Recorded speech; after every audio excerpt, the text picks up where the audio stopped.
আশ্বিরের শারদ প্রাতে বেজে উঠেছে আলোকমঞ্জিত।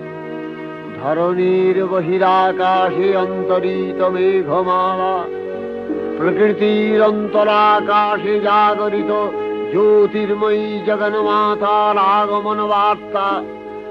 আনন্দময়ী মহামায়ার পদধ্বনি অসীম ছন্দে বেজে উঠে রূপলোক ও রসলোকে আনে নবভাব মাধুরীর সঞ্জীবন। তাই আনন্দিতা শ্যামলী মাতৃকার চিন্ময়ীকে মৃন্ময়ীতে আবাহন। আজ চিৎশক্তি রূপিণী বিশ্বজননীর শারদশ্রী বিমণ্ডিতা প্রতিমা